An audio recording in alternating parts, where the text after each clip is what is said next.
Good morning children. जैसा कि आप सब जानते हैं हम क्लास 7th के इंग्लिश के बुक हनीकॉम के चैप्टर नंबर 6 को आज रीड करेंगे।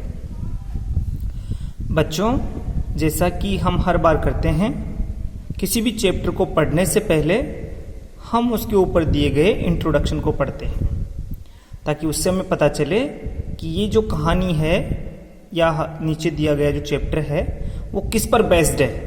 तो सबसे पहले हम चैप्टर का नाम देखेंगे, एक्सपर्ट डिटेक्टिव्स।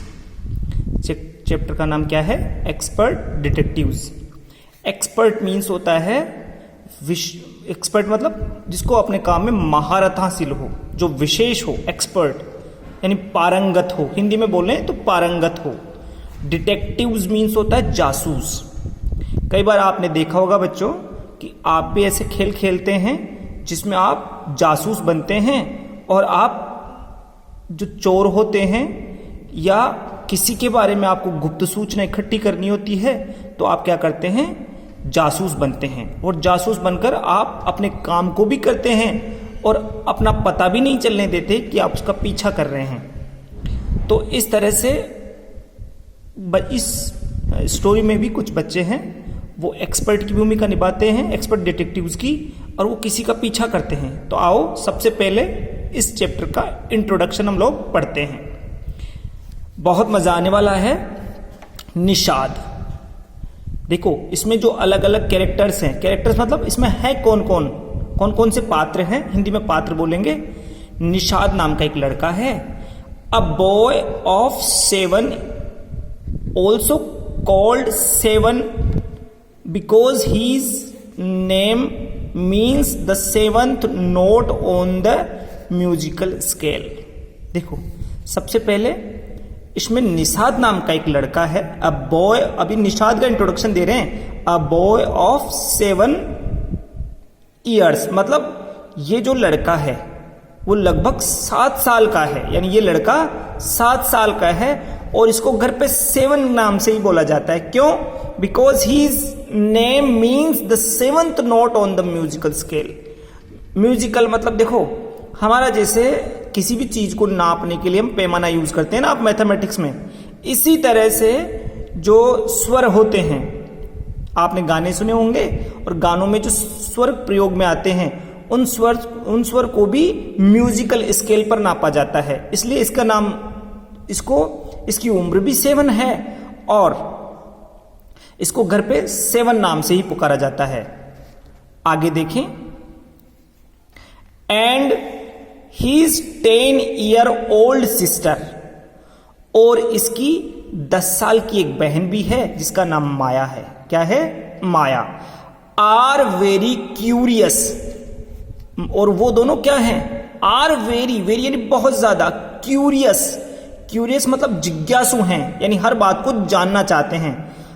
अबाउट 1 मिस्टर नाथ, ये मिस्टर नाथ कोई हैं जिनके बारे में वो हर बात को जानना चाहते हैं, यानी उनका पीछा कर रहे हैं और उनकी हर बात को वो जानना चाहते हैं। Then one day the children's marble rolls into mister Nath's room. देखो एक दिन क्या हुआ, देन उसके बाद क्या हुआ, वन डे यानी एक दिन, द चिल्ड्रंस, जब इस तरह का कोई एस लगा हुआ आ जाए एपोस्ट्रोफ लग के तो उसका मतलब का या की होता है। तो then one day the children's, एक दिन क्या हुआ, उन दोनों की बच्चों की क्या था? मार्बल मीन्स होता कंचा, यानी अंटियां तुम लोग खेलते हो ना वो अंटी। मार्बल रोल्स इनटू, रोल्स मतलब जैसे अपन कहते हैं ना, जिसको हिंदी में बोलते हैं कि रोल करती हुई, खिसकती हुई, जिसको कहते हैं ना घूर्णन करती हुई कहां चली गई? इनटू मिस्टर नाथ्स रूम, मतलब मिस्टर नाथ जो उनके बगल में रहते थे उसके कमरे में चली गई। अब देखो ये मिस्टर नाथ के बारे में बताएंगे कौन थे। And Nishad gets a chance to see him, और यहां पर निषाद ने कभी उनको नहीं देखा था मिस्टर नाथ को, पर उसको मिल गया। गेट्स मतलब मिल जाता है। अ चांस एक मौका, चांस मीन्स होता है मौका। टू सी हिम यहां निषाद को देखो, उसकी जो कंची थी जिसको आप अंटी बोलते हो, वो खिसकती हुई या गुड़ती हुई जिसको आप बोलते हो अपनी भाषा में, वो चली जाती है मिस्टर नाथ जो उनके बगल में रहते हैं उनके कमरे में। तो यहां निषाद ने उसको पहले कभी नहीं देखा था, तो यहां उसको मौका मिल गया निषाद को मिस्टर नाथ को देखने का। Is he a crook on the run? Why is he face badly scared? अब देखो उसके मन में क्या क्या प्रश्न थे, किसके? निषाद के। Is he a crook on the run? Crook होता है कि चोर उचक्का, on the run, on the run means होता है भागा हुआ। वो समझता था कि जो मिस्टर नाथ है उन्होंने शायद कोई ना कोई चोरी या अपराध किया हुआ है और शायद उनके पीछे पुलिस पड़ी हुई है, इसलिए क्रूक मीन्स होता है अपराधी, भागा हुआ अपराधी। On the run, on the run means भागा हुआ, और वहां आकर वो छिपा हुआ है। Why is his face badly scared? अब वो अपने आप से पूछ रहा है, अपने उसके मन में एक प्रश्न ये भी है कि वाई इज हीज फेस, कि उसका जो चेहरा है, why is his face, face means चेहरा, बैडली मीन्स बुरी तरह के, स्केर्ड मतलब डरावना, कि उसका चेहरा क्यों डरावना है। यानी कि जैसे नॉर्मल लोग होते तो वो सामान्य नहीं दिखते हैं तो हमें उनसे डर नहीं लगता, पर वो अपने आप से छोटा बच्चा है, 7 साल का बच्चा है, तो उसके मन में कई प्रश्न आ रहे हैं। पहले तो वो सोचता है कि ये कोई अपराधी है और इसके पीछे पुलिस लगी हुई है, और दूसरा उसके मन में प्रश्न है कि इसका चेहरा इतना डरावना क्यों है।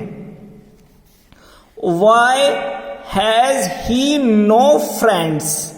दूसरा, आपने देखा होगा कि आपके आस पड़ोस में कोई रहता है तो उनसे कोई ना कोई मिलने उनका दोस्त या रिश्तेदार आते रहते हैं, पर मिस्टर नाथ के घर पे उनसे मिलने कोई नहीं आता था, वो अकेले ही कमरे में रहते थे, इसलिए उसके मन में और ज्यादा शंका पैदा हो गई और वो अपने आप से क्या पूछता है, why has he no friends?